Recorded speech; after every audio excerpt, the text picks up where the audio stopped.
కలిగే ప్రయోజనాలు మరియు తొలగిపోయే దోషాలు ఇక్కడ ఉన్నాయి. 1.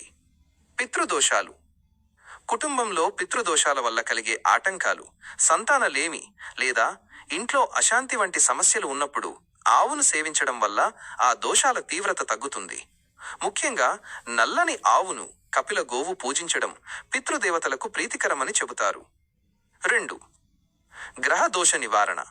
నవగ్రహాల ప్రతికూల ప్రభావం ఉన్నప్పుడు గోసేవ అద్భుతంగా పనిచేస్తుంది. శని దోషం. నల్లని ఆవుకు మేత వేయడం వల్ల శని ప్రభావం తగ్గుతుంది. రాహు కేతు దోషాలు. ఆవుకు ఆహారం ఇవ్వడం వల్ల వీటి పీడ విముక్తి కలుగుతుంది. గురుదోషం. ఆవుకు పసుపు రంగు పదార్థాలు, శనగలు, అరటిపండ్లు తినిపించడం వల్ల గురు అనుగ్రహం లభిస్తుంది. 3.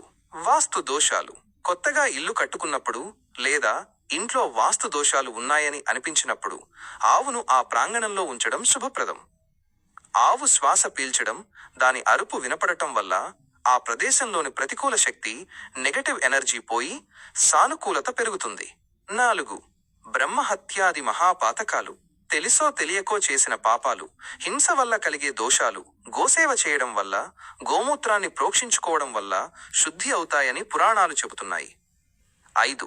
ఆరోగ్యపరమైన ప్రయోజనాలు. శాస్త్రీయంగా చూసినా ఆవు సామీప్యం మనస్సును ప్రశాంతంగా ఉంచుతుంది. ఆవు పాలు, పెరుగు, నెయ్యి, గోమూత్రం, గోమయం, పంచగవ్యాలు శరీరంలోని విషతుల్యాలను తొలగించి ఆరోగ్యాన్ని ప్రసాదిస్తాయి.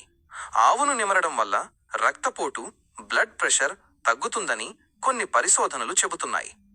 ముఖ్య గమనిక: ఆవును పెంచడం అంటే కేవలం కట్టేయడం కాదు. దానికి సరైన ఆహారం, నీరు అందిస్తూ ప్రేమగా చూసుకోవాలి.